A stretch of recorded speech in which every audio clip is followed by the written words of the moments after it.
Subscribe करें podium classes को और प्रेस करें इस बेल आइकन को ताकि सभी एजुकेशनल वीडियोस का अपडेट आपको टाइम से मिल सके। धन्यवाद। नमस्कार साथियों, स्वागत है आप सभी का पोडियम क्लासेस में। मेरा नाम है पवन के सरवानी और आज हम सॉल्व करने जा रहे हैं यूपी डीएलएड सेकंड सेमेस्टर के मैथ्स के 2018 के क्वेश्चन पेपर को। साथियों, इससे पहले मैं इसका पार्ट 1 बना चुका हूँ। पार्ट 1 में हमने 1 नंबर वाले क्वेश्चंस को किए थे और आज हम पार्ट 2 में 2 नंबर वाले क्वेश्चंस को देखेंगे। ठीक है, तब से जब तक मैं प्रश्न लिख रहा हूं तब तक मैं आप लोग वीडियो को जल्दी से लाइक शेयर कर दीजिए, चैनल को सब्सक्राइब कर दीजिए अगर नए हैं तो, पुराने लोग भी नहीं किए हैं तो वो भी कर दीजिए। चलिए, तो आज हम करेंगे 12वां नंबर क्वेश्चन करेंगे, 12 से लेके 18 तक टोटल 7 क्वेश्चन हम लोग करेंगे। ठीक है, तो चलिए देखते हैं क्या है 12वां नंबर क्वेश्चन। 12वां क्वेश्चन कह रहा है कि एक वर्गाकार पार्क जिसकी भुजा 30 मीटर है, इसके चारों ओर 1 मीटर चौड़ा रास्ता है, पार्क में 2 रुपए प्रति वर्ग मीटर की दर से घास लगवाने का खर्च ज्ञात कीजिए। क्या दिया है कि एक वर्गाकार पार्क दिया है। क्या है, पहले से आपका क्वेश्चन आ गया होगा। देखिए सॉल्यूशन क्या है, वर्गाकार पार्क जिसकी भुजा 30 मीटर है। तो जो दिया है पहले उसे लिख लीजिए। दिया है वर्गाकार पार्क की भुजा बराबर कितना है, 30 मीटर। ठीक है, वर्गाकार पार्क जो है उसकी भुजा कितनी है, 30 मीटर। और क्या दिया है, इसके चारों ओर 1 मीटर चौड़ा रास्ता है। ठीक है, तथा पार्क के चारों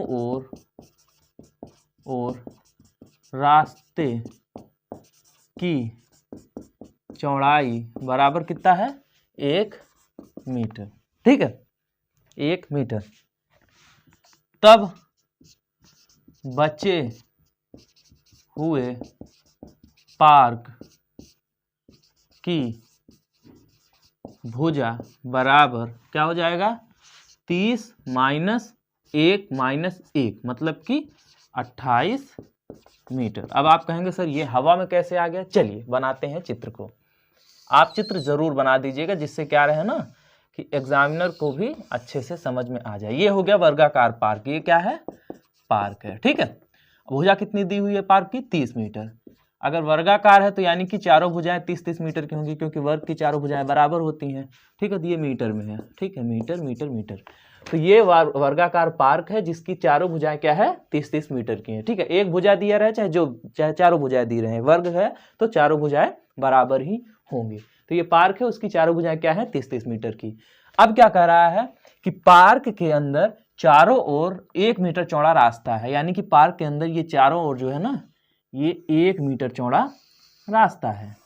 ये जो है ना, ये रास्ता है। ठीक है, पार्क के चारों ओर कितना है इसकी चौड़ाई, 1 मीटर। कितनी चौड़ाई है, 1 मीटर चौड़ा है। ठीक है, ये 1 मीटर चौड़ा रास्ता है।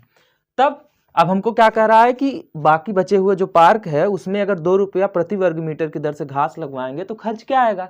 तो अब ये बताइए, अगर पार्क में हमको घास लगवाना है तो सड़क पे तो लगवाएंगे नहीं, ये तो रास्ता निकल गया इतना। जो भी घास हमको लगवानी है वो तो बाकी बचे हुए पार्क में ही लगवाएंगे ना।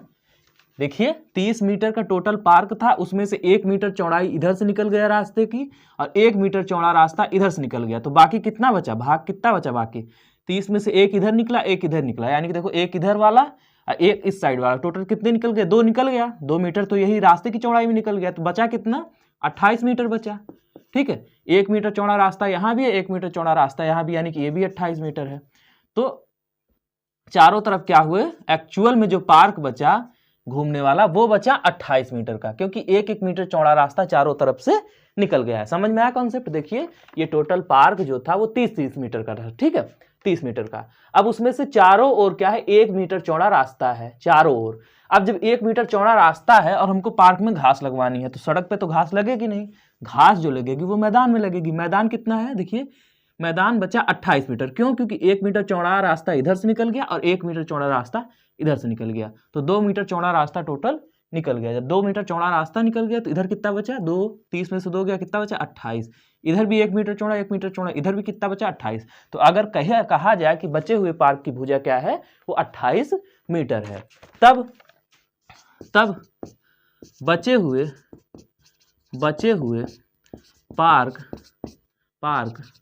का क्षेत्रफल बराबर, या फिर घास लगवाने योग्य पार्क का क्षेत्रफल बराबर, कुछ भी आप लिख सकते हैं, भुजा का स्क्वायर होता है बेटा, भुजा का स्क्वायर यानी कि भुजा गुणे भुजा। देखिए वर्गाकार जो पार्क होता है या फिर वर्ग की जो भुजा होती है उसी का स्क्वायर करते हैं तभी क्षेत्रफल आता है। देखिए वर्ग का क्षेत्रफल बराबर क्या होता है, वर्ग का क्षेत्रफल बराबर क्या होता है, भुजा का स्क्वायर, भुजा का स्क्वायर या भुजा गुणे भुजा, यही तो सूत्र होता है। तो पार्क अगर वर्गाकार है तो उसमें यही सूत्र लगेगा ना कि बचे हुए पार्क का क्षेत्रफल बराबर भुजा का स्क्वायर। भुजा कितना है हमने निकाला है 28 मीटर, तो 28 का स्क्वायर यानी कि 28 गुणे 28, 28 में 28 का गुणा कर दीजिए। चलिए 28 में 28 का गुणा करिए तो 8 28 64 के 4 हाथ से लगे 6, 8 दूनी 16 6 22, 16 6 22, 22 के 22, फिर 2 8 16 के 6 हाथ से लगे 1, 2 दूना 4 1 5, तो क्या आया 4 6 2 8 5 2 7,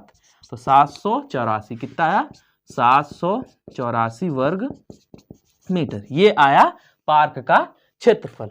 अब क्या कह रहा है आगे देखिए, क्वेश्चन क्या कह रहा है कि पार्क में 2 रुपया प्रति वर्ग मीटर की दर से घास लगवाने का खर्च क्या आएगा, यानी कि 1 वर्ग मीटर घास लगवाने में कितना खर्च बता रहा है 2 रुपया। देखिए 2 रुपया प्रति वर्ग मीटर, मतलब कि 1 वर्ग मीटर घास लगवाने में हमें 2 रुपया लगता है। तो टोटल पार्क कितना है 784 वर्ग मीटर। तो लिखिए कि चूंकि 1 वर्ग मीटर घास लगवाने का खर्च बराबर 2 रुपया, 1 वर्ग मीटर घास लगवाने का खर्च बराबर 2 रुपया, इसलिए कितना है टोटल पार्क 784 है ना, इसलिए 784 वर्ग मीटर घास लगवाने का खर्च बराबर क्या हो जाएगा 784 गुणे 2। देखिए अगर 1 वर्ग मीटर घास लगवाने का खर्च 2 रुपया है तो 784 वर्ग मीटर घास लगवाने का खर्च क्या होगा 784 गुणे 2, गुणा कर दीजिए तो 2 चौका 8, 2 8 16 का 6 हासिल लगा 1, 2 7 14 1 15, तो कितना है 1568 रुपए, कितना है 1568 रुपए, और यही हुआ आंसर। समझ में आया क्या कह रहा है। देखिए क्या दिया था कि एक वर्गाकार पार्क है जिसकी एक भुजा 30 मीटर है, तो हमने वर्गाकार पार्क बना दिया कि वर्गाकार पार्क है जिसकी भुजा है 30 मीटर। और क्या कह रहा है कि इसके चारों ओर, मतलब चारों ओर 1 मीटर चौड़ा रास्ता गया है पैदल चलने वालों के लिए, तो चारों ओर मैंने 1 मीटर चौड़ा रास्ता ये बना दिया, ठीक है, बीच वाला जो है। अब क्या कह रहा है पार्क में 2 रुपया प्रति वर्ग मीटर की दर से घास लगवाने का खर्च बताइए। तो चलिए हमने क्या किया कि जो दिया है पहले लिख लिया है कि दिया है वर्गाकार पार्क की भुजा कितनी है 30, तथा पार्क के चारों ओर रास्ते की चौड़ाई कितनी है 1 मीटर। अब क्या है तब बचे हुए पार्क की भुजा, तो 30 में से 1 निकल गया। देखिए बचा हुआ पार्क क्या है 1 मीटर चौड़ा रास्ता इधर से निकला, 1 मीटर चौड़ा रास्ता इधर से निकला, तो दोनों तरफ से 1 मीटर निकल गया, तो कितना बचा 28 मीटर। तो ये भी 28 है और इधर से भी देखिए 1 मीटर इधर से निकला, 1 मीटर इधर से, तो ये भी 28 है, यानी कि चारों भुजाएं बचे हुए भाग की चारों भुजाएं कितनी है 28 मीटर की है, यानी कि एक्चुअल पार्क कितना है बचा 28 मीटर का। तब बचे हुए पार्क का क्षेत्रफल निकालेंगे, क्योंकि घास तो वहीं लगाएंगे, सड़क पर तो लगाएंगे नहीं, तो बचे हुए पार्क का क्षेत्रफल बराबर क्या होता है भुजा का स्क्वायर, क्योंकि पार्क वर्गाकार था इसलिए वर्ग के क्षेत्रफल का सूत्र लगेगा, और वर्ग का क्षेत्रफल होता है भुजा का स्क्वायर, तो भुजा का स्क्वायर, तो भुजा कितनी थी 28 मीटर, तो 28 गुणे 28 यानी कि 28 का स्क्वायर क्या होगा 28 गुणे 28, तो 28 गुणे 28 क्या आएगा 784 वर्ग मीटर। अब क्या कह रहा है कि 1 वर्ग मीटर का खर्च क्या आ रहा है 2 रुपए, तो हम क्या लिखेंगे कि चूंकि 1 वर्ग मीटर घास लगवाने का खर्च बराबर 2 रुपया, इसलिए 784 वर्ग मीटर घास लगवाने का खर्च बराबर 784 गुणे 2 यानी कि 1568 रुपए, और यही हुआ हमारा आंसर। ठीक है, चलिए अब आते हैं नेक्स्ट क्वेश्चन, क्वेश्चन नंबर 13 पर। क्वेश्चन नंबर 13 देखिए, क्वेश्चन नंबर 13, चलिए भाई वो क्वेश्चन नंबर 13 देखिए क्या कह रहा है कि यदि a प्लस बी बराबर 12 तथा a माइनस बी बराबर 2 हो तो a square minus B square का मान ज्ञात कीजिए। क्या कह रहा है ऐसे सॉल्यूशन लिखिए, यहाँ पे दिया है जो दिया है पहले लिख लीजिए, दिया है a प्लस बी बराबर कितना दिया है 12 तथा a माइनस बी बराबर कितना दिया है 2, a प्लस बी बराबर 12 और a माइनस बी बराबर 2। तब तब ए स्क्वायर माइनस बी स्क्वायर बराबर क्वेश्चन मार्क। यही पूछ रहा है, जो पूछ रहा है उसी में क्वेश्चन मार्क लगा दिए कि यही में हमको फाइंड आउट करना है। ठीक है, चलिए तब क्या होगा। अब हम जानते हैं कि चूंकि ए स्क्वायर माइनस बी स्क्वायर बराबर क्या होता है, एक ब्रैकेट में ए प्लस बी और दूसरे ब्रैकेट में ए माइनस बी, तो बराबर क्या हो जाएगा। अब देखिए ए स्क्वायर माइनस बी स्क्वायर का सीधा सा सूत्र होता है एक ब्रैकेट में ए प्लस बी और दूसरे ब्रैकेट में ए माइनस बी। तो हमें ए प्लस बी कितना दिया हुआ है, तो 12, तो 12 लिख लिए। ए माइनस बी कितना है 2, तो ए माइनस बी की जगह पे क्या लिख लेंगे 2। तो क्या आया 12 गुणा 2, 12 गुणा 2 कितना होता है 24, 12 गुणा 2 कितना होता है 24। अतः ए स्क्वायर माइनस बी स्क्वायर बराबर कितना हो जाएगा 24, और यही क्या आया आंसर। ये तो एकदम आसान था, दिया था ए प्लस बी दिया था, ए माइनस बी दिया था, अब पूछ रहा था कि ए स्क्वायर माइनस बी स्क्वायर क्या होगा। तो हम जानते हैं चूंकि ए स्क्वायर माइनस बी स्क्वायर बराबर ए प्लस बी, एक ब्रैकेट में और दूसरे ब्रैकेट में ए माइनस बी, इसलिए 12 और 2, ए प्लस बी की जगह पे 12 लिख दिए और ए माइनस बी की जगह पर 2 लिख दिए, तो 12 दूना 24, तो यही आंसर आ गया। अतः ए स्क्वायर माइनस बी स्क्वायर बराबर 24। अब यहाँ पे चूंकि लगाइए या ना लगाइए ये आपकी मर्जी है। ठीक है, चलिए तो ये हो गया हमारा क्वेश्चन नंबर 13। सोचिए इतना छोटा सा क्वेश्चन और आपको 2 नंबर मिल जाएंगे इस पे। चलिए आते हैं नेक्स्ट क्वेश्चन, क्वेश्चन नंबर 14 पर।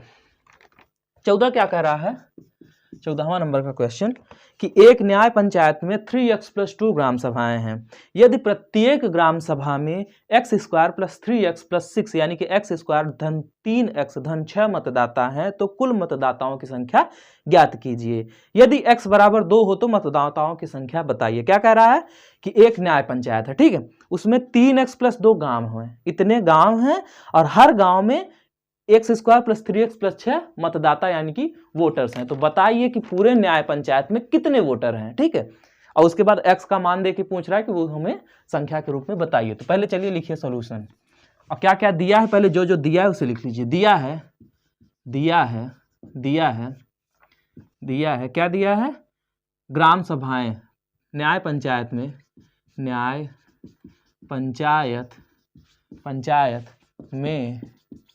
ग्राम सभाओं की संख्या, ग्राम सभाओं की संख्या बराबर कितनी है 3x प्लस 2। देखिए न्याय पंचायत में ग्राम सभाओं की संख्या कितनी है 3x प्लस 2 तथा प्रत्येक ग्राम सभा में वोटर यानी कि मतदाताओं की संख्या बराबर, देखिए और हर गांव में मतदाता कितने हैं, कितना बता रहा है x square plus 3x plus 6, इतने मतदाता हैं, इतने गांव हैं और हर गांव में इतने इतने वोटर हैं। तो बताइए टोटल वोटर कितने हैं, तब कुल मतदाताओं की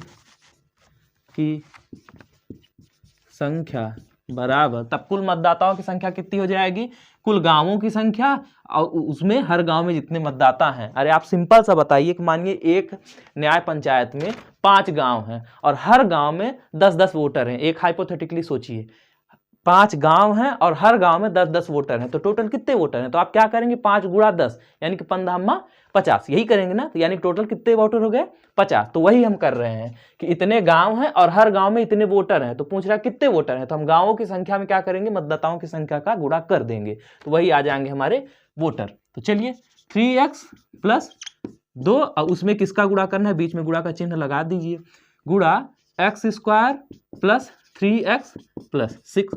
ठीक, अब गुणा कर दीजिए तो क्या होगा, ये ब्रैकेट खुलेगा तो 3x एक ब्रैकेट में हो जाएगा x square plus 3x plus 6 और दूसरे ब्रैकेट में क्या हो जाएगा प्लस का चिन्ह है 2 और x square plus 3x plus 6। ठीक, ऐसे कर दीजिए। चलिए गुणा करिए तो 3x में x स्क्वायर का गुणा होगा तो क्या आएगा 3x का घात 3। देखिए एक x यहाँ पे है 2x यहाँ पे, टोटल कितने x हो गए 3x हो गए। चलिए फिर प्लस का चिन्ह था तो प्लस 3x में 3x का गुणा करिए तो 3 तिहाई 9, एक x यहाँ है एक x यहाँ है तो टोटल कितने x हो गए 2x हो गए, तो 9x का स्क्वायर। फिर प्लस 3 छंगा 18, एक x था तो ऐसे ही ओ सॉरी 3 छंगा 18 हुआ ना, 18 और 1 एक्स था जैसे वैसे ही उतर गया प्लस। अब इधर आइए 2 में एक्स स्क्वायर का गुणा करिए तो कितना हो गया 2x स्क्वायर प्लस 3 दूना 6, 6x प्लस 2 छंगा 12। अब चलिए जो भी है जोड़ घटा लीजिए, कहीं x क्यूब है नहीं है तो 3x क्यूब, उसके बाद 9x स्क्वायर, एक्स स्क्वायर कहीं पे है हाँ तो 9x स्क्वायर और 2x स्क्वायर, टोटल कितने x स्क्वायर हो गए 9 2 11x स्क्वायर प्लस 18x और 6x कितने हो गए 24x, कितने हो गए 24x, 18x में 6x जोड़े तो 18 6 24 तो टोटल 24x हो गए प्लस अब ये 12 यहाँ पे और कुछ है नहीं बस 12 तो 3x cube plus 11x square plus 24x plus 12 इतने क्या आ गए मतदाता। ठीक है ये आया।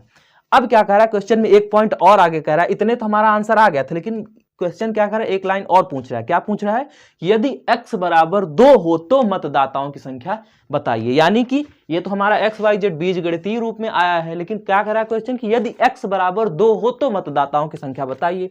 तो चलिए x बराबर 2 रखने पर, x बराबर 2 रखने पर, ठीक है तो चलिए एक बार x बराबर 2 रख देते हैं। क्या है 3 यहाँ पे x की जगह पे क्या रखना है 2 रखना है तो 3 अब यहाँ पे 2 का क्यूब प्लस 11 और यहाँ 2 का स्क्वायर प्लस 24 अब ब्रैकेट में x की जगह पे क्या रख देंगे 2 प्लस 12। ठीक है ऐसे हम कर दिए। चलिए यहाँ पे 3 है क्योंकि यहाँ x की घात 3 है ना तो 3 गुणा 2 की घात 3 का मतलब क्या होता है 2 गुणा 2 गुणा 2, 2 की घात 3 का मतलब होता है 2 गुणा 2 गुणा 2 यानी कि 2 दूना 4 दूना 8 यानी 3 गुणा 8 प्लस 11 गुणा 2 का स्क्वायर यानी कि 2 दूना 4 प्लस 24 गुणा 2 यानी कि 24 गुणा 2 प्लस 12। चलिए तो 3 और 24 प्लस 11 चौका 44 प्लस 24 दूना 48 प्लस 12। अब सभी को जोड़ लीजिए कितना आएगा 2 8 10 4 14 4 18 के 8 हासिल लगा 1 1 4 5 4 9 2 11 1 12 कितने हुए 128 तो टोटल कितने मतदाता हो गए 128 मतदाता और यही क्या हो गया हमारा आंसर। ठीक है अतः इस ग्राम सभा में मतदाताओं की संख्या कितनी है 128। समझ में आया तो ठीक है, नहीं समझ में आया तो फिर से समझा देते हैं। क्या था क्या रहा था कि एक गांव में इतने गांव हैं 3x + 2 गांव हैं। ठीक है एक न्याय पंचायत में इतने गांव हैं और हर गांव में इतने इतने मतदाता यानी कि इतने इतने वोटर हैं। तो बताइए कि पूरे न्याय पंचायत में टोटल कितने वोटर हैं। तो अगर मैं आपसे पूछूं कि एक न्याय पंचायत में 5 गांव हैं ठीक है और हर गांव में 10-10 वोटर हैं तो टोटल कितने वोटर हो गए। तो आप क्या करोगे 15 50 यानी कि 5 में जब आप 10 का गुणा कर देंगे तो 50 आ जाएगा। तो वही हमने किया कि इतने गांव थे और हर गांव में इतने इतने वोटर थे तो पूरा वोटर कितने हो गए इसमें इसका गुणा कर दिया। तो जब 3x + 2 में x² + 3x + 6 का गुणा किया तो गुणा करते हुए ये तो आप तरीका जानते होंगे हमारा आंसर ये आया इतने मतदाता। लेकिन प्रश्न में आगे क्या कह रहा है कि यदि x बराबर 2 हो तो मतदाताओं की संख्या बताइए। ये तो हमारा XYZ में आया था आंसर कि इतने टोटल वोटर हैं। अब क्या कह रहा था कि x बराबर 2 रख दीजिए तो हमने रख दिया कि x बराबर 2 रखने पे जहां जहां x था वहां पे हमने 2 रख दिया। तो 3 और यहाँ पे x क्यूब था तो 2 का क्यूब कर दिया प्लस 11 x का स्क्वायर था तो हमने 2 का स्क्वायर कर दिया प्लस 24 यहाँ x था तो यहाँ पे 2 रख दिया। जब इसको हल किया तो क्या आ गया 128। तो 128 मतदाता यही हुआ हमारा क्वेश्चन नंबर 14 का आंसर। ठीक है चलिए आते हैं नेक्स्ट क्वेश्चन पे। लेकिन फिर से गुजारिश है कि अगर अभी तक आपने वीडियो को लाइक शेयर नहीं किया तो प्लीज़ वीडियो को लाइक शेयर कर दीजिए और चैनल पर नए हैं तो चैनल को सब्सक्राइब कर दीजिए। और इधर हमारा इंस्टाग्राम और टेलीग्राम है तो इंस्टाग्राम पर फॉलो कर लीजिए और टेलीग्राम चैनल को ज्वाइन कर लीजिए। इंस्टाग्राम पे फॉलो करने का आपका ये रहेगा कि आप हमसे कुछ भी कोई भी क्वेश्चन आप लगाइए कॉपी में क्योंकि एग्जाम का टाइम चल रहा है। आप लोग लगाइए जो भी आपको नहीं आ रहा होगा आप हमसे इंस्टाग्राम पर पूछिए हम आपको जवाब देंगे। ठीक है हम आपको आपका बता देंगे कि हाँ आपके प्रश्न का ये आंसर होगा, हम उसको इंस्टाग्राम पे आपको समझा देंगे। आप कहेंगे सर टेलीग्राम का क्या फ़ायदा है। जो आंसर मैं इंस्टाग्राम पर देता हूँ वो आंसर मैं टेलीग्राम पर भी देता हूँ। अब होता ये है कि किसी एक बच्चे ने मुझसे कोई प्रश्न पूछा ठीक है कि सर ये वाला प्रश्न हमको नहीं आ रहा है तो मैं जब इंस्टाग्राम पर जवाब दूंगा तो मैं उस बच्चे को जवाब दूंगा तो बाकी की जो मेरी ऑडियंस है बाकी के जो बच्चे हैं उनको तो आंसर मिलेगा नहीं। वो कहाँ से पाएंगे भाई एक ने पूछा मैंने एक को पर्सनली बता दिया। तो ये तो हो गया इंस्टाग्राम वाला काम।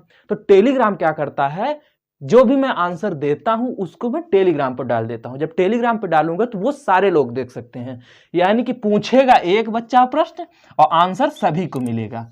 ठीक है, जैसे क्लास में होता है कि एक बच्चा पूछता है लेकिन पूरी क्लास को सर समझाते हैं, तो वही चीज है। वैसे तो एक आया, कोई पूछ लिया, मैंने उसकी कॉपी बता दी, बाकी लोग ऐसे देख रहे हैं। तो टेलीग्राम का मतलब यही है कि चाहे जो जहां से पूछे, चाहे यूट्यूब कमेंट में पूछे, चाहे इंस्टाग्राम पर पूछे, चाहे जहां से पूछेगा वो बच्चा, हम आंसर जो रहेगा उसको टेलीग्राम पर भी बता देते हैं, उस चीज को हम टेलीग्राम पर भी शेयर कर देते हैं। तो टेलीग्राम ज्वाइन करने से आपको बहुत फायदा होगा, कोई भी पूछेगा आपको हर एक चीज पता चलती रहेगी। ठीक है, चलिए अब आते हैं अगले क्वेश्चन, क्वेश्चन नंबर 15 पर। क्वेश्चन नंबर 15 क्या कह रहा है, देखिए कि यदि ए बी बराबर 5 a माइनस बी बराबर 4 हो तो a cube plus B cube का मान ज्ञात कीजिए। तो ऐसे लिखिए सॉल्यूशन, और जो दिया है उसे पहले लिख लीजिए। दिया है क्या दिया है, ए बी बराबर 5 तथा a माइनस बी बराबर कितना दिया है, 4। ए बी बराबर दिया है 5, ए माइनस बी बराबर 4 दिया है, तब ए क्यूब प्लस बी क्यूब बराबर क्या पूछ रहा है, क्वेश्चन मार्क की इसका मान बताइए। तो अब देखिए हमको ए बी और ए माइनस बी देकर ए क्यूब प्लस बी क्यूब पूछ रहा है। तो अब जैसे हमने क्या किया था कि अगर हमको ए प्लस बी देकर अगर हमसे ए स्क्वायर प्लस बी स्क्वायर पूछता था तो हम कौन सा सूत्र लगाते थे, ए प्लस बी का होल स्क्वायर का सूत्र लगाते थे ना, इससे पहले के क्वेश्चन पे। और अगर कहीं ए स्क्वायर प्लस बी स्क्वायर देके ए बी पूछता था तो हम तब भी यही सूत्र लगाते थे। लेकिन यहाँ पे क्या पूछ रहा है, A cube plus B cube. क्या पूछ रहा है, A cube plus B cube. तो अब यहाँ पे क्यूब वाला मामला आ गया, यानी कि घात 3 वाला मामला आ गया। तो हमारे दिमाग में एक और फॉर्मूला है, क्या है, ए प्लस बी का होल क्यूब। जब स्क्वायर वाला पूछता था तो स्क्वायर का सूत्र लगाते थे, यहाँ पे हमसे क्यूब पूछ रहा है यानी कि घात 3 वाला पूछ रहा है, तो ए प्लस बी का घात 3 ये वाला सूत्र हम लगाएंगे। ये क्या होता है, ए प्लस बी का होल क्यूब बराबर, देखिए चूंकि ऐसे लिखिए, चूंकि ए प्लस बी का होल क्यूब बराबर A cube plus B cube plus 3ab bracket में ए प्लस बी। अब देख लीजिए, देखिए A cube A plus B का होल क्यूब बराबर होता है A cube plus B cube plus 3ab plus A plus B, ये होता है सूत्र। अब हमने यही सूत्र क्यों लगाया, क्योंकि इस वाले सूत्र में ए क्यूब प्लस बी क्यूब आता है, A cube plus B cube इसी सूत्र में आता है, इसलिए हमने इसमें ये वाला सूत्र लगाया, ए प्लस बी का होल क्यूब का सूत्र लगाया। चलिए अब क्या है, इसमें क्या क्या हमको मालूम है, हमको क्या मालूम है, ए बी मालूम है, ये ज्ञात करना है, ए बी हमको मालूम है और ये ज्ञात करना है। तो चलिए पहले जो जो है जैसा उसको कर दीजिए। तो ए प्लस बी का होल क्यूब बराबर A cube plus B cube, A cube plus B cube plus 3 गुणा ए बी कितना दिया है 5, तो 3 गुणा 5, अब ब्रैकेट में A plus B. A plus B तो हमें मालूम नहीं है, हमको ए माइनस बी दिया है, इतना आ गया। अब यहाँ पे आपको एक चीज दिमाग लगाना पड़ेगा, एक चीज समझनी पड़ेगी। क्या समझनी पड़ेगी, देखिए हमको दिया a माइनस बी है, लेकिन जो हमने सूत्र लगाया है उसमें a माइनस बी कहीं दिख रहा है, नहीं दिख रहा है। लेकिन जो चीज दिया है फालतू में तो दिया नहीं है। हमको a प्लस बी देता तो हम तुरंत रख देते, इस पे हमारा मान आ जाता है। लेकिन हमको दिया क्या है, ये a माइनस बी दिया है a माइनस बी, लेकिन जहां हम सूत्र लगा रहे हैं सूत्र में हमको a प्लस बी आ रहा है। यानी कि इस a माइनस बी और ए बी का उपयोग करके पहले हमें a प्लस बी ज्ञात करना पड़ेगा, तभी तो सूत्र में लगा पाएंगे। पहले हमको a प्लस बी जानना पड़ेगा, तब तो हम उस सूत्र में लगाएंगे। तो इसको जानने के लिए क्या करते हैं, वो चलिए आपको बताते हैं। क्या होगा, a माइनस बी का होल स्क्वायर बराबर, अब ये हो गया समीकरण 1, इसे मान लीजिए समीकरण 1। ठीक है, यहाँ पे काम खत्म हो रहा है। अब अगला स्टेप शुरू कर रहे हैं। ए माइनस बी का होल स्क्वायर बराबर A square plus B square minus 2ab, ये होता है। ये इतना तिकड़म हम इसलिए भिड़ा रहे हैं क्योंकि हमें ए माइनस बी का उपयोग करके हमको ए प्लस बी चाहिए, क्योंकि ए प्लस बी मिल जाएगा तो इधर भी रख देंगे, इधर भी रख देंगे, तो हमारा पूरा मान आ जाएगा। ठीक है, इसलिए इतना तिकड़म हम भिड़ा रहे हैं। हमारे पास था a माइनस बी, इसलिए a माइनस बी के होल स्क्वायर का सूत्र का हमने उपयोग किया, क्योंकि a माइनस बी और a प्लस बी वाले सूत्र में बस थोड़ा सा अंतर होता है। चलो ये आ गया, तो a माइनस बी का होल स्क्वायर बराबर a square plus B square minus 2ab। तो a माइनस बी हमारा कितना दिया है 4, यानी कि 4 का स्क्वायर बराबर a square plus B square minus 2ab। अब एक चीज आप देखिए, हमको क्या करना है, a माइनस बी का उपयोग करके a प्लस बी ज्ञात करना है। और a प्लस बी के सूत्र में क्या होता है, a square plus B square plus 2ab होता है, और a माइनस बी वाले माइनस 2ab होता है। यानी कि इस माइनस को हमको क्या बनाना है, प्लस बनाना है, इस माइनस को हमको क्या बनाना है, प्लस बनाना है। तो अब ये बताइए अगर -2ab दिया है उसको हमको +2ab में बनाना है, तो अगर इस वाले में हम +4ab जोड़ दें, क्या जोड़ दें, +4ab, देखिए +4ab, इधर देखिए रुकिए 4 का स्क्वायर ये था ना, हाँ, अगर इधर हम +4ab जोड़ दें तो जब -4ab में से 2ab चला जाएगा तो कितना बचेगा, 2ab बचेगा। जब 4ab में से 2ab चला जाएगा तो 2ab बचेगा ना, अब वो किस में बचेगा, प्लस में बचेगा। लेकिन अब ऐसे तो कोई एक तरफ तो जोड़ नहीं सकते, अगर हम कोई चीज इस साइड में जोड़ रहे हैं तो हमको वही चीज इस साइड में भी जोड़ना पड़ेगा। अगर इस साइड में घटाएंगे तो इस साइड में भी घटाना पड़ेगा, ऐसे तो किसी के साथ पक्षपात करेंगे नहीं। तो हम क्या करेंगे, दोनों पक्षों में 4ab जोड़ देंगे, एक इधर 4ab जोड़ दिए और +4ab इधर जोड़ देंगे, ठीक है। तो 4ab इधर हमने जोड़ दिया और 4ab इधर जोड़ दिया। अब क्या आया, 4 चौका 16, ये क्या आ गया, 4 चौका 16 प्लस 4 गुणे ab क्या है, 5 है, ab कितना है, 5 है, तो 4 गुणे 5 बराबर a² + b² और -2ab 4ab में से चला गया तो कितना बचा, +2ab, यही बचा ना, 4ab में से 2ab चला गया, कितना बचा, 2ab बचा। अब देखिए इसको आइए इधर, यहाँ पे आइए, क्या है, 16 + 4 पंजे 20, 16 + 20 बराबर a² + b² + 2ab, क्या है, a² + b² + 2ab। अब यहाँ पे देखिए 16 20 कितना होता है, 36, तो 36 बराबर a² + b² + 2ab। आप थोड़ा भी दिमाग लगाइए तो आपके दिमाग में एक सूत्र आएगा, कौन सा, a + b का होल स्क्वायर। ये क्या होता है, a + b का होल स्क्वायर होता है ना, a + b का होल स्क्वायर। देखिए क्या आया, 36 बराबर a + b का होल स्क्वायर। हमें ज्ञात क्या करना है, केवल a + b, और हमारे पास है क्या, a + b का होल स्क्वायर। तो इधर अगर स्क्वायर है तो इधर भी हमको स्क्वायर लाना पड़ेगा, तभी दोनों स्क्वायर से स्क्वायर कटेगा, लोहा लोहे को ही काटता है। तो चलिए 36 है तो 36 का स्क्वायर बनाएंगे, क्या 6 का स्क्वायर लिख सकते हैं 36 को, देखिए 6 का स्क्वायर यानी कि 6 गुणे 6, 6 छम का 36, तो 36 को हमने 6 का स्क्वायर लिख दिया बराबर a + b का होल स्क्वायर। अब स्क्वायर से स्क्वायर कट गया, यानी कि a + b बराबर कितना आ गया, 6। समझ में आया यहाँ तक, फिर से समझ लीजिए, इस पॉइंट को बस यही तक समझना था, बाकी तो आ जाएगा। देखिए सवाल में ये दिया था, ab दिया था 5, a - b दिया था 4। अब पूछ क्या रहा था कि a³ + b³ का मान हमें ज्ञात कीजिए, तो हमने जो दिया था, जो ज्ञात करने के लिए कह रहा था उतना हमने लिख दिया। उसके बाद अब a³ + b³ कह रहा है, जैसे अगर a² + b² पूछता था तो हम a + b के होल स्क्वायर का सूत्र लगाते थे, स्क्वायर में स्क्वायर वाला सूत्र लगाते थे, इसमें हमको घात 3 पूछ रहा है तो घात 3 वाला सूत्र लगाएंगे, a + b की घात 3, तो a + b की घात 3 बराबर a³ + b³ + 3ab + a + b, ये सूत्र होता है, ठीक है बेटा, ये सूत्र होता है।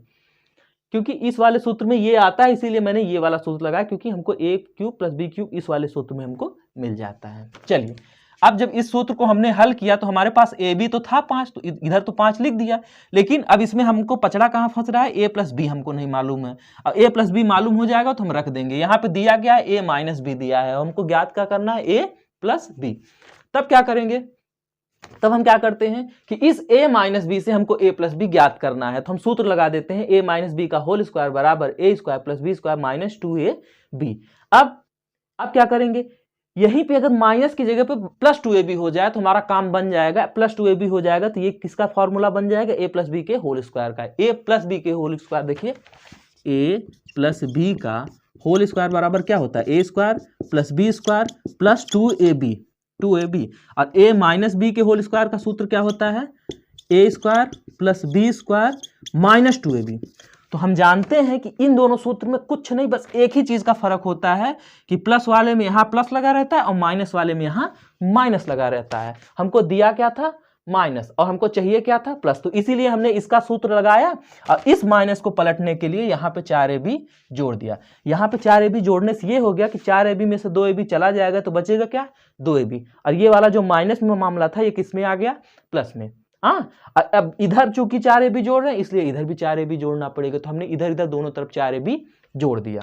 4ab जोड़ा तो क्या आ गया, यहाँ पे a - b की जगह क्या लिख दिया हमने 4, तो 4 का स्क्वायर यानी 16 प्लस 4ab यानी कि 4 गुणे ab कितना है 5, तो 4 गुणे 5 बराबर a² + b² + 2ab, और ये किसका होता है, a + b का होल स्क्वायर का होता है। तो 16 20 कितना हो गया 36, 36 बराबर a + b का होल स्क्वायर। तो 36 को हमने क्या लिख दिया, 6 का स्क्वायर, क्योंकि 36 होता है, 36 बराबर क्या होता है 6 गुणे 6 यानी कि 6 का स्क्वायर। तो हमने ये लिख दिया क्योंकि हमको इधर से स्क्वायर हटाना था तो इधर स्क्वायर लगा दिए। तो स्क्वायर से स्क्वायर कट गया, तो क्या आ गया, a प्लस बी बराबर क्या आ गया, 6 आ गया। ठीक है, अब जब a प्लस बी का हमें मान मालूम हो गया तो हम आसानी से कर लेंगे। अब a प्लस बी बराबर या फिर a प्लस बी का मान, a प्लस बी का मान समीकरण 1 में रखने पर, देखिए क्या चीज है, ये समीकरण 1 है ना। तो अब a प्लस बी का मान हमें मालूम हो गया, तो a प्लस बी को हम क्या करेंगे, समीकरण 1 में रख देंगे। समीकरण 1 में रखने पर क्या है, a प्लस बी का होल क्यूब है ना, यानी कि 6 का होल क्यूब, यही है ना। a प्लस बी की जगह पर हमने 6 रख दिया, बराबर a cube plus B cube, क्या है, a cube plus B cube plus 3 गुणे 5 यानी कि 15। अब ब्रैकेट में क्या हो गया, a प्लस बी बराबर क्या है, 6 है, तो ये हो गया। तो 6 छंग 36 छक्का 2 से 16, तो 2 से 16 बराबर a cube plus B cube plus 15 छक्का 90, तो a cube plus B cube बराबर कितना आ गया, 90 इधर चला जाएगा, यानी कि 2 से 16 माइनस 90, इधर देखिए प्लस में है, इस साइड जाएगा तो माइनस में हो जाएगा, यानी कि a cube plus B cube बराबर 2 से 16 में से 90 घटाएंगे तो कितना आएगा, 126, यानी कि इतने बराबर 126, और यही हुआ हमारा आंसर।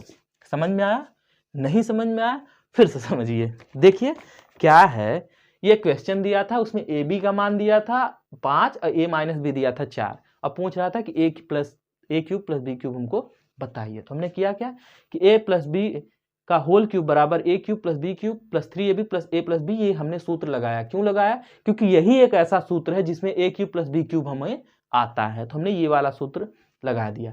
अब इस सूत्र में क्या है, ये सूत्र हमने लगाया तो ये चीज आ गया। अब हमने ए बी का मान तो रख दिया, ठीक है, लेकिन इस सूत्र में a प्लस बी दोनों तरफ आ रहा है, यही गड़बड़ है, यही हमारे पास नहीं है। हमारे पास क्या है, a माइनस बी है, और इससे सूत्र में क्या लगाना है हमको, a प्लस बी। तो ऐसा करते हैं कि इस a माइनस बी को a प्लस बी में बदलना पड़ेगा, ठीक है, क्योंकि इस सूत्र में लगाना है तो a प्लस बी में ही लगाना पड़ेगा। तो चलिए, तो हमने क्या किया, इस a माइनस बी को उठाया, अब इसका स्क्वायर करके ये सूत्र लगा दिया। तो a माइनस बी का होल स्क्वायर बराबर a square plus B square plus 2ab। अब हम जानते हैं कि अगर यहाँ पे माइनस की जगह पे प्लस होता तो ये a प्लस बी के होल स्क्वायर का सूत्र बन जाता, a प्लस बी के होल स्क्वायर, यानी कि हमें a प्लस बी जो हमें चाहिए है वो मिल जाता। तो हमने क्या किया, यहाँ पे प्लस करने के लिए क्या किया, इसमें प्लस 4ab जोड़ दिया। जब माइनस 2ab में प्लस 4ab जोड़ेंगे तो 4ab में से 2ab घट जाएगा, तो 4 में से 2 गया, कितना बचा, 2ab बचा। अब चूंकि इधर 4ab जोड़े हैं, इसलिए इस साइड में भी 4ab जोड़ना पड़ेगा, क्योंकि दोनों पक्ष में जो करेंगे हम, दोनों पक्ष में वही काम करना पड़ेगा। तो इधर भी 4ab जोड़ दिए, तो ये क्या हो गया, a माइनस बी की जगह पर हमने 4 रखा, तो 4 इसका स्क्वायर प्लस 4ab यानी कि 4 गुणे 5 बराबर a square plus B square plus 2ab। अब इधर हम आए तो 16 प्लस 4 पंजे 20 बराबर a square plus B square plus 2ab। तो 16 20 कितना होता है, 36, 36 बराबर ये किसका सूत्र होता है, a प्लस बी का होल स्क्वायर का सूत्र होता है। तो यहाँ पे a प्लस बी का होल स्क्वायर लिख दिए। तो 36 को क्या लिख सकते हैं, 6 का स्क्वायर, तो 6 का स्क्वायर बराबर a प्लस बी का होल स्क्वायर, तो स्क्वायर से स्क्वायर कैंसिल हो गया। तो क्या है, a प्लस बी बराबर कितना आया, 6 आया। अब जब हमें a प्लस बी का मान मालूम हो गया तो इस पे समीकरण 1 में हम a प्लस बी का मान रख देंगे तो हमें ये मिल जाएगा। तो जब हमने a प्लस बी का मान रख दिया तो हमें क्या है, a cube plus B cube बराबर कितना आ गया, 126, और यही है हमारा आंसर। तो क्वेश्चन नंबर 15 हल हो गया। ठीक है, चलिए अब इसके बाद क्या करेंगे, क्वेश्चन नंबर 16 को सॉल्व करेंगे। चलिए 16 को देखते हैं क्या है 16। इससे पहले मिटाते हैं, ये वाला प्रश्न थोड़ा सा ट्रिकी था। ट्रिकी कुछ नहीं था, बस यही था कि इसमें बस इतना आपको जानना था कि a माइनस बी का उपयोग करके हमको a प्लस बी कैसे लाना है। ठीक है, जब a माइनस बी का उपयोग करके a प्लस बी लाने के लिए कहे तो सीधे से आप सूत्र लगा दीजिए, a माइनस बी के होल स्क्वायर का सूत्र लगा दीजिए और दोनों तरफ 4ab जोड़ दीजिए, आपको मान मिल जाएगा। ठीक है, चलिए a माइनस बी से a प्लस बी कन्वर्ट करने के लिए कहे तो कौन सा सूत्र लगाएंगे, a प्लस बी के होल स्क्वायर का सूत्र, सॉरी a माइनस बी के होल स्क्वायर का सूत्र लगाएंगे और दोनों तरफ से 4ab जोड़ देंगे। चलिए अब आते हैं 16वें नंबर के प्रश्न में। 16वां नंबर का प्रश्न क्या कह रहा है कि एक घनाकार लकड़ी के टुकड़े का आयतन 264 घन सेंटीमीटर है। यदि टुकड़ा 8 सेंटीमीटर लंबा 6 सेंटीमीटर चौड़ा है तो उसकी ऊंचाई ज्ञात कीजिए। लिखिए ऐसे सॉल्यूशन और जो दिया है उसको लिख लीजिए। दिया है घनाकार लकड़ी के टुकड़े का आयतन घनाकार लकड़ी के टुकड़े का आयतन बराबर कितना दिया है 264 घन सेमी या फिर सेमी क्यूब, चाहे ये लिखिए सीएम क्यूब या सेमी का घात 3 या फिर घन सेमी, चाहे जो लिख दीजिए। तो घनाकार लकड़ी के टुकड़े का आयतन कितना दिया है 264 दिया है, और क्या दिया है आयतन के बाद टुकड़े की लंबाई, टुकड़े या फिर घनाकार लकड़ी के टुकड़े की लंबाई, टुकड़े की लंबाई टुकड़े की लंबाई कितना दिया हुआ है 8 सेंटीमीटर, कितना दिया हुआ है 8 सेंटीमीटर, तथा टुकड़े की चौड़ाई कितना दिया हुआ है 6 सेंटीमीटर। ठीक है, अरे एक लकड़ी है, लकड़ी का टुकड़ा है, उसका आयतन दिया हुआ है 264, लंबाई दी हुई है 8 सेंटीमीटर और चौड़ाई कितनी दी हुई है 6 सेंटीमीटर। तब टुकड़े की ऊंचाई बराबर क्वेश्चन मार्क, यही हमसे पूछ रहा था। देखिए लंबाई चौड़ाई और आयतन देके हमसे ऊंचाई पूछ रहा था। ठीक है, ये टुकड़ा यानी कि कौन सा है घनाकार लकड़ी का टुकड़ा। आप जब पेपर में लिखना तो पूरा लिख देना, घनाकार लकड़ी के टुकड़े की लंबाई बराबर ये, घनाकार लकड़ी के टुकड़े की चौड़ाई बराबर ये। जो मैंने सीधे टुकड़ा लिख दिया, आप घनाकार लकड़ी उसमें जोड़ दीजिएगा तो थोड़ा अच्छा लगेगा। चलिए अब क्या है, हम सूत्र जानते हैं, हम सूत्र क्या जानते हैं कि घनाकार, ऐसे लिखिए घनाकार लकड़ी का आयतन बराबर लंबाई गुणे चौड़ाई गुणे ऊंचाई। ठीक है, यही तो होता है ना। घनाकार लकड़ी का आयतन क्या होगा, लंबाई गुणे चौड़ाई गुणे ऊंचाई, LBH। घन का आयतन क्या होता है, देखिए घन का आयतन बराबर क्या होता है L गुणे B गुणे H। LBH मतलब कि L से होता है लंबाई लेंथ, B से होता है ब्रेड्थ यानी कि चौड़ाई, और H से होता है हाइट यानी कि ऊंचाई। तो घन का आयतन ये होता है, तो भाई घनाकार लकड़ी है यानी कि घन के आयतन वाला सूत्र लगेगा। अब आयतन कितना दिया हुआ है 246, कितना दिया हुआ है 246, तो 246 बराबर लंबाई कितनी है 8 गुणे चौड़ाई कितनी है 6 गुणे ऊंचाई कितनी है नहीं मालूम है, तो ऊंचाई बराबर ऐसे ही ऊंचाई लिख देते हैं। चलिए अब हल कर लेते हैं। तो 246 बराबर 8 छंगे 48 गुणे कितना हो गया ऊंचाई, 246 बटे 48 बराबर क्या आ गया ऊंचाई। ठीक है, आप काट दीजिए, 6 से कटेगा, 6 8 48, 6 चौका 24, 6 के 6, तो 41 बटे 8 आ गया। क्या आ गया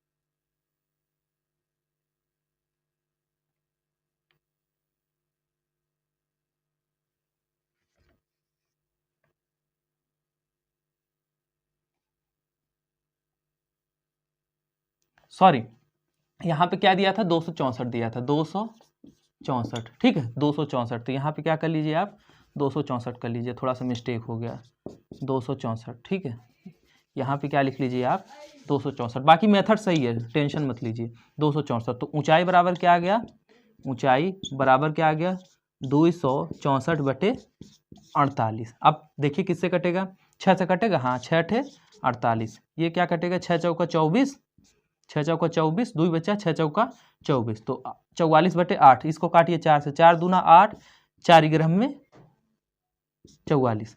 अब क्या आ गया 11 बटा 2, 11 बटा 2 काटेंगे, 2 1 कम 2, 2 पंजे 10, 2 पंजे 10 यानी कि 5.5 सेमी, ये आ गई ऊंचाई। अतः घनाकार लकड़ी की ऊंचाई बराबर क्या आ गया 5.5 सेमी।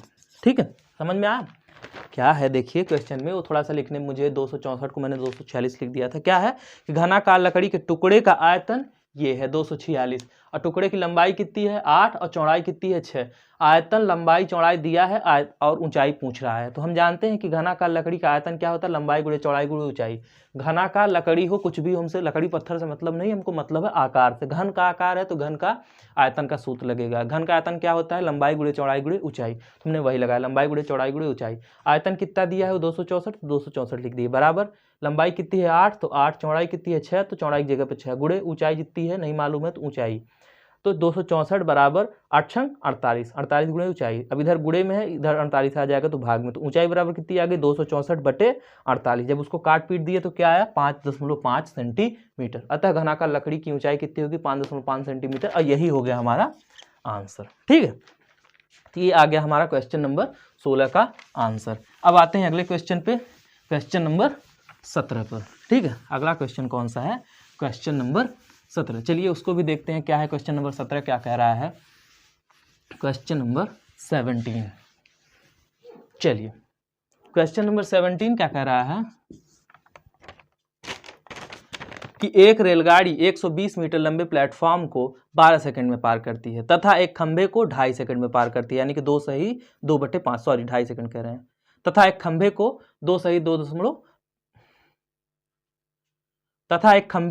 2/5 सेकंड में। तो रेलगाड़ी की लंबाई तथा रेलगाड़ी की चाल किलोमीटर प्रति घंटा में ज्ञात कीजिए। तो ऐसे लिखिए सोल्यूशन, और जो दिया है वो लिखिए। दिया है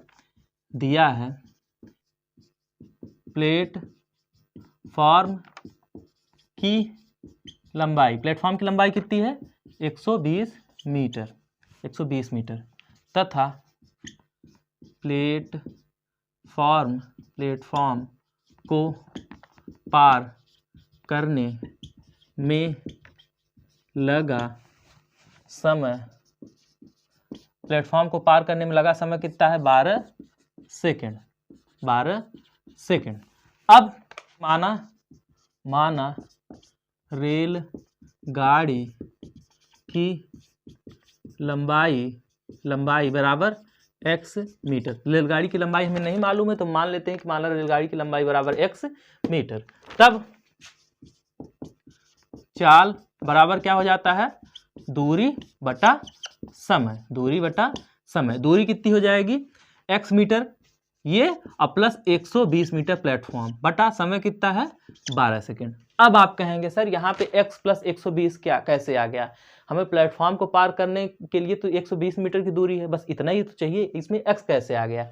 देखिए बेटा, जब एक ये मान लीजिए ये प्लेटफॉर्म हो गया, ठीक है, ये प्लेटफॉर्म हो गया, चलिए ये यहाँ पे आ गई अपनी रेलगाड़ी, ठीक है, ये क्या है रेलगाड़ी है, ठीक है, ये रेलगाड़ी है। अब जब रेलगाड़ी प्लेटफॉर्म को पार करेगी, प्लेटफॉर्म कितना है 120 मीटर, जब रेलगाड़ी प्लेटफॉर्म को पार करेगी तो ये रेलगाड़ी यहाँ पे आएगी, यहाँ से 120 मीटर ये चलेगी, 120 मीटर तो प्लेटफॉर्म चलेगी, लेकिन जब प्लेटफॉर्म पे रहेगी तो रेलगाड़ी को अपनी भी तो लंबाई चलनी पड़ेगी। तो मान लेते हैं रेलगाड़ी x मीटर है। अरे आप ही बताइए, एक इंसान खड़ा है, अगर एक इंसान खड़ा है उसको अगर रेलगाड़ी पार करेगी तो रेलगाड़ी कैसे पार करेगी, ये मान लीजिए रेलगाड़ी है, ठीक है, अगर एक इंसान को पार करेगी तो रेलगाड़ी को अपनी दूरी चलनी पड़ेगी ना। अगर रेलगाड़ी 100 मीटर की है तो 100 मीटर रेलगाड़ी चलेगी तभी तो इंसान को पार कर पाएगी। इंसान खड़ा है, रेलगाड़ी जा रही है, तो रेलगाड़ी को 100 मीटर चलना पड़ेगा ना। अगर रेलगाड़ी 100 मीटर लंबी है तो रेलगाड़ी को 100 मीटर चलना पड़ेगा ना इंसान को पार करने के लिए, ठीक। तो उसी तरीके से अगर 120 मीटर चौड़ा प्लेटफॉर्म है, 120 मीटर लंबा प्लेटफॉर्म है, तो उसको पार करने के लिए रेलगाड़ी को क्या करना पड़ेगा 120 मीटर ये यहाँ से यहाँ तक तो चलना ही पड़ेगा, साथ में अपना ये पूरा ये अपनी भी लंबाई चलनी पड़ेगी, साथ में अपनी भी लंबाई चलनी पड़ेगी। इसी 120 प्लस x यानी कि टोटल इतनी दूरी हो जाएगी, कितनी x प्लस 120 या फिर 120 प्लस x, ठीक है, तो इतनी दूरी हो गई। तो x प्लस 120 बटा 12 ये आ गया 4, इसको मान लेते हैं समीकरण 1। तब और दूसरा कंडीशन क्या कह रहा है, ये तो कंडीशन 1 हो गया। दूसरा कंडीशन क्या कह रहा है, तथा एक खंभे को पार करने में 2 सही 2/5 सेकंड लेती है। तथा ऐसे लिखिए, तथा एक खंभे को पार करने में लगा समय बराबर क्या है 2 सही 2/5 सेकंड। देखिए रेलगाड़ी तो चल रही है एक ही चाल से, लेकिन प्लेटफॉर्म को पार करने में 12 सेकंड ले रहा है और खंभे को पार करने में 2 सही 2/5 सेकंड। क्यों? क्योंकि प्लेटफॉर्म को पार करने में उसको प्लेटफॉर्म को भी दूरी चलना पड़ेगा, और खंभे को पार करने में क्या है केवल अपनी बराबर दूरी चलनी है। तो चलिए तब चाल, देखिए जब खंभे इसको पार किया तब भी तो चाल वही रहेगी, तब चाल बराबर क्या हो जाएगा दूरी बटा समय। दूरी कितनी होगी, दूरी सिर्फ उतनी ही होगी जितनी रेलगाड़ी की लंबाई है, यानी कि x बटा समय कितना है 2 सही 2/5, 2 सही 2/5 5, यही समय होगा। समझ में आया? नहीं समझ में आया? देखिए भाई क्या है कि जब रेलगाड़ी किसी, मान लीजिए ये प्लेटफॉर्म को पार करेगी तो उसे प्लेटफॉर्म को पार करना पड़ेगा, साथ में अपनी भी लंबाई चलनी पड़ेगी। क्यों? ये इतनी बड़ी रेलगाड़ी है, ये रेलगाड़ी प्लेटफॉर्म को तभी पार करेगी ना, ये पूरा जब तक पीछे यहाँ तक छोड़ देगी, जब रेलगाड़ी इतनी पूरी जाएगी तब तो पार कर पाएगी ना। तो रेलगाड़ी जब प्लेटफॉर्म को पार करेगी तो 120 मीटर ये प्लेटफॉर्म की लंबाई प्लस अपनी लंबाई, इतना दूरी चलना पड़ेगा, तो ये हो गया। लेकिन जब रेलगाड़ी किसी खंभे को पार करेगी तो उसे सिर्फ अपनी दूरी बराबर ही चाल चलनी पड़ेगी, अपनी दूरी बराबर ही, अपनी लंबाई बराबर ही दूरी चलनी पड़ेगी, क्योंकि खंभे की कोई लंबाई नहीं होती है। तो इसलिए वहाँ पे क्या हो जाएगी, जितना दूरी कितनी हो जाएगी, जितनी रेलगाड़ी की लंबाई है। तो x बटा 2 सही 2 बटा 5, तो x बटा 2 सही 2 बटा 5 यानी 5 दूना 10 2 12, तो 12 बटा 5। तो अब क्या होगा, ये 5 ऊपर आ जाता है, ये तो आप जानते हैं, तो x गुणा 5 बटा 12, ठीक है। तब चाल बराबर क्या हो गया, x गुणा 5 बटा 12। तो अब आप यहाँ पे देखेंगे, देखिए रेलगाड़ी की चाल तो समान है, ये हो गया समीकरण 2, इसको मान लेते हैं समीकरण 2, इसको मान लेते हैं समीकरण 1। तब ऐसे लिखिए, समीकरण 1 तथा 2 से, समीकरण 1 तथा 2 से x प्लस 120 बटा 12 बराबर x गुणा 5 यानी कि 5x बटा 12। x प्लस 120 बटा 12 बराबर 5x बटा 12। देखिए क्योंकि चाल, रेलगाड़ी तो एक ही चाल से चल रही है, ठीक है, दूरी हमारी बदल रही है, तो ये बराबर आ गया था, ये यहाँ पे चाल बराबर इतना है तो इसको लिख दिए, और दूसरे में चाल बराबर क्या आ गया 5x बटा 12, तो हम इसको यहाँ पे लिख दिए। अब ये 12 से ये 12 कैंसिल हो गया, आया क्या हमारा x प्लस 120 बराबर 5x, तो ये x की तरफ जाएगा, तो x माइनस 5 x बराबर क्या आ गया माइनस 120। तब 120 बराबर क्या आ गया 5x माइनस x, तो 120 बराबर 5x में से x जाएगा कितना बचा 4x। तब x बराबर क्या आ गया 120 बटा 4, इधर आ जाएगा 4, तो 4 एकम 4 4 तिहाई 12, 4 तिहाई 12, यानी कि x बराबर क्या आ गया 30 मीटर, ठीक है 30 मीटर। अब यहाँ पे जगह नहीं है तो यहाँ आ जाते हैं। अतः रेलगाड़ी की लंबाई बराबर कितनी है 30 मीटर, तथा रेलगाड़ी की चाल बराबर कितनी है बेटा, देखिए ये एक आया है 5x बटे 12, चाहे यहाँ पे x का मान रख दीजिए चाहे यहाँ पे x का मान रख दीजिए, हम यहाँ पे रखते हैं। चाल बराबर कितना है 5x बटे 12, 5x बटे 12 यानी कि 5 गुणे 30 बटा 12, 5 15 यानी कि 150 बटा 12। काट दीजिए इसको, 3 चौका 12, 3 पचे 15 आया 50। अब इधर 4 एकम 4, 4 एकम 4, 1 बचा, 4 दूना 8, 2 बचा, 4 पंजे 20, तो 12.5 कितना है 12.5 मीटर प्रति सेकंड। ये आ गया मीटर प्रति सेकंड में। लेकिन हमसे क्या पूछ रहा है, आंसर किस में पूछ रहा है, किलोमीटर प्रति घंटा में। ये जो स्पीड आई है ये इतना मीटर प्रति सेकंड में आया है, लेकिन हमसे पूछ किस में रहा है, देखिए रेलगाड़ी की चाल आई है, चाल बराबर कितना आ गया है, चाल बराबर आ गया है 12.5 मीटर प्रति सेकंड। और हमसे पूछ किस में रहा है, ये क्वेश्चन किस में पूछा, किलोमीटर प्रति घंटा में। तो जब मीटर प्रति सेकंड को किलोमीटर प्रति घंटे में बदलते हैं तो क्या करते हैं 18/5 का गुणा करते हैं। किसके करते हैं 18/5 का गुणा करते हैं। तो चलिए 18/5 का गुणा कर देते हैं, तो चलिए करिए 12.5 गुणे 18/5 कर दीजिए गुणा। तो ये आया 5 से काट दीजिए, 5 एकम 5, 5 दूना 10, 5 25, तो 2.5, तो 2.5 में 18 करिए तो 18 पंचे 90 का 0, हासिल लगा 9, 18 दूना 36, 9 36 9 45, कितना है 45, तो 45 किलोमीटर प्रति घंटा, 45 किमी प्रति घंटा, ये आया हमारा आंसर। ठीक है 45 किलोमीटर प्रति घंटा, ये हमारा आ गया आंसर। समझ में आया, ये क्वेश्चन थोड़ा सा खिचड़ी बन गया, देख लीजिए ध्यान से, समझिए पहले क्या है। तो क्या था कि जो दिया था पहले लिख लिया। प्लेटफॉर्म की लंबाई कितनी थी 120 मीटर, प्लेटफॉर्म को पार करने में लगा समय कितना था 12 सेकंड, हमने ये लिख लिया। अब मान लिया कि रेलगाड़ी की लंबाई कितनी है x मीटर। अब जब रेलगाड़ी की लंबाई इतनी है x मीटर, तब चाल कितनी होगी, दूरी बटा समय होता है। दूरी क्या हो गई, प्लेटफॉर्म की लंबाई प्लस रेलगाड़ी की अपनी लंबाई, तो इतनी टोटल दूरी हो गई। तो हमने लिख लिया x प्लस 120 बटा 12, ये हो गया समीकरण 1 मान लिया। अब दूसरा कंडीशन क्या दे रहा है कि जब एक खंभे को पार करती है तब वो 2 सेकंड लेती है। तो हमने लिख लिया कि खंभे को पार करने में लगा समय कितना है, 2 सेकंड। तब चाल कितनी हो जाएगी, दूरी बटा समय। अब देखिए जब रेलगाड़ी प्लेटफॉर्म को पार करती है तब उसको टोटल अपनी लंबाई और प्लेटफॉर्म की लंबाई दोनों चलनी पड़ती है, लेकिन जब खंभे को पार करेगी तो खंभे की कोई लंबाई तो होती नहीं, यानी कि जब खंभे के केस में क्या रहेगा, दूरी उतनी ही होगी जितनी रेलगाड़ी की लंबाई है, यानी कि x। तो x बटा 2/5।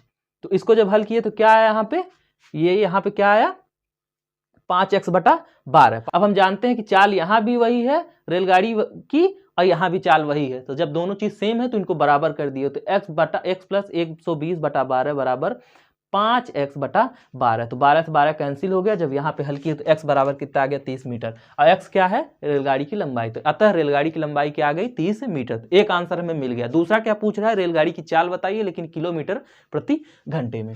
अब रेलगाड़ी की चाल तो हमें मालूम ही थी कितने, x + 120/12 या फिर 5x/12, तो हमने रख दिया। तो x का मान रख दिया, x का मान कितना है, 30। तो 30 का मान जब हमने रखा तो चाल कितनी आ गई, यहाँ पे देखिए रेलगाड़ी की चाल बराबर 5x/12, तो यानी कि 5 × 30/12, जब हल किया तो क्या है, 12.5 मीटर प्रति सेकंड। ये तो आ गई चाल, लेकिन ये किस में है, मीटर प्रति सेकंड में। क्वेश्चन किस में पूछ रहा है, किलोमीटर प्रति घंटे में। तो हमने 12.5 को किलोमीटर प्रति घंटे में बदलने के लिए क्या किया, 18/5 से गुणा किया। ये होता है 18/5 से गुणा कर देंगे तो मीटर प्रति सेकंड किलोमीटर प्रति घंटे में बदल जाता है। तो हमने उसको बदला तो क्या है, 45 किलोमीटर प्रति घंटा। तो ये आ गया हमारा फाइनल आंसर। ठीक है, ये तो हो गया 17वां नंबर का क्वेश्चन सॉल्व। अब अगला छोटा सा क्वेश्चन है, क्वेश्चन नंबर 18।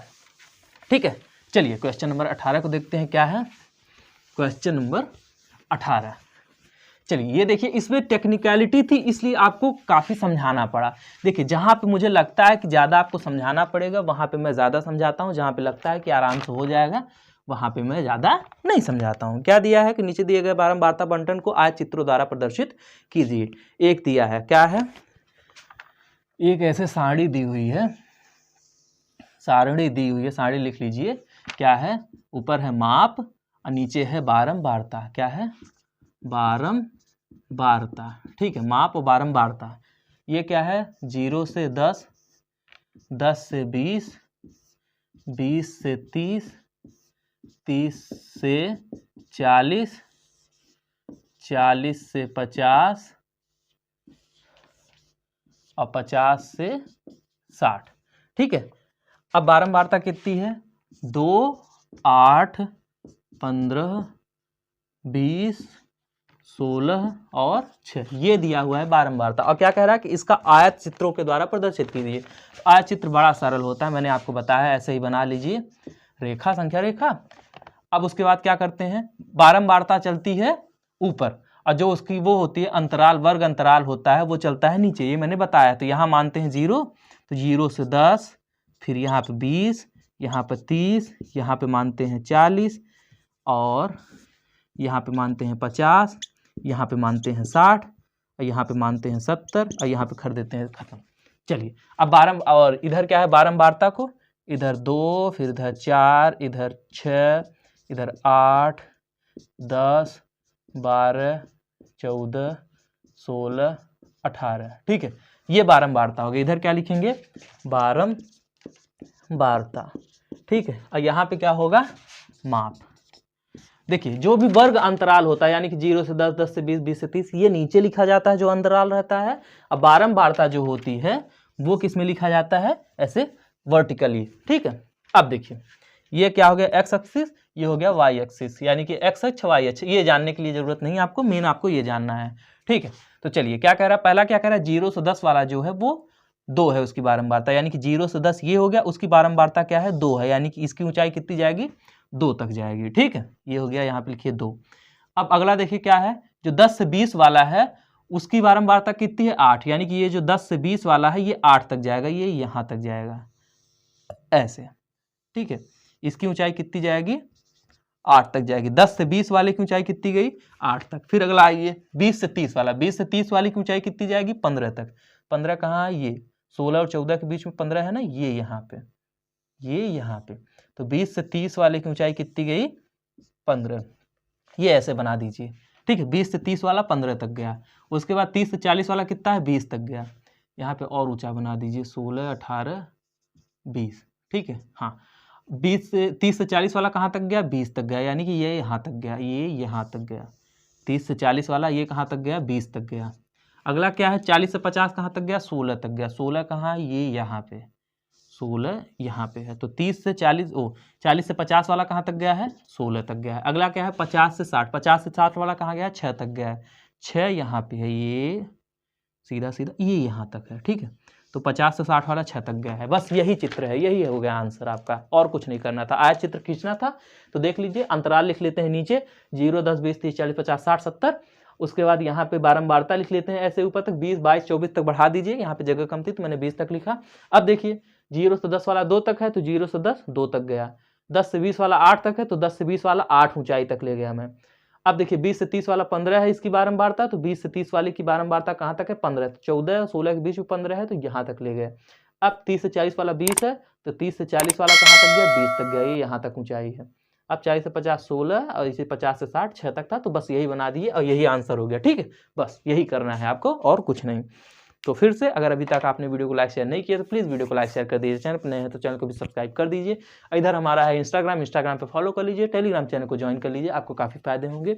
और जाते जाते मैं आपसे यही कहूँगा कि बड़ों को सम्मान दें, छोटों को प्यार दें और अपने व्यक्तित्व को ऐसा बनाएं कि महिलाएं आपके साथ सुरक्षित महसूस करें।